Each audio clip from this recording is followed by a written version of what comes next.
কষ্ট আমার কপালে লেখা, সুখ আমি কোথায় পাবো। দুঃখ যদি বিক্রি হইতো তাহলে আমি হতাম সবচেয়ে ধনী। কারোর কপাল ভালো হয়, কারো কপাল খারাপ হয়, আর আমার কপাল আমি একবার হাসলে অনেকবার কান্না করতে হয়।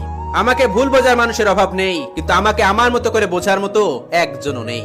দেখুন মানুষ কত আজব, নাটকে মানুষের বিপদ দেখে কেঁদে ফেলে, আর বাস্তবে মানুষের বিপদ দেখে নাটক মনে করে। গরিবের গায়ে হাত তোলা খুব সহজ, দুনিয়াটা হচ্ছে শক্তের ভক্ত আর নরমের জম। ফোন থেকে যে জিনিসটা আমি বেশি করে চাই, সেই জিনিসটাই আমার কপাল থেকে সবার আগে হারিয়ে যায়। কথায় আছে না, কেউ কাউকে ঠকিয়ে সুখী হতে পারে না। এখন আর শান্তির ঘুম ঘুমাইতে পারি না, শান্তির ঘুম যেন কে নিয়ে গেছে। চোখ বন্ধ করলেই ঋণ, টাকা দরকার, সংসারের অভাব, বোনের বিয়ে, আত্মীয় স্বজনের দেওয়া কষ্ট, অনেক স্বপ্ন, স্মৃতি, এগুলো চারিদিক থেকে ঘিরে ধরে।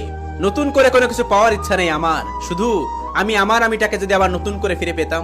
মা সন্তানকে যে পরিমাণ ভালোবাসে, সন্তান যদি তার 1% ভালোবাসতো মাকে, তাহলে এই পৃথিবীতে কোনো বৃদ্ধাশ্রম থাকতো না।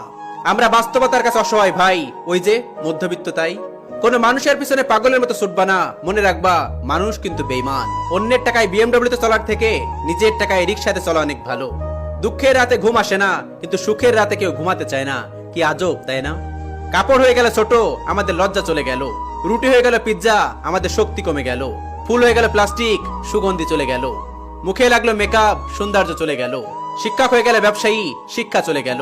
ব্যবসায়ী হয়ে গেল আইন প্রণেতা, নৈতিকতা চলে গেল। খাবার আসছে হোটেল থেকে, আমাদের স্বাস্থ্য চলে গেল।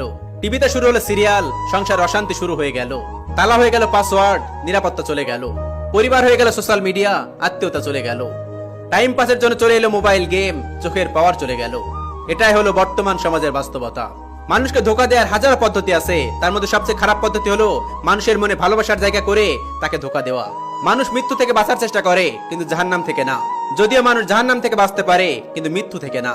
এই দুনিয়াতে রং বদলানো মানুষের থেকে দূরে থাকাই ভালো। যাকে মা বাপই বোঝে না, তাকে অন্য কেউ কি করে বুঝবে? নিজের ক্ষতি হলেও কখন অন্যের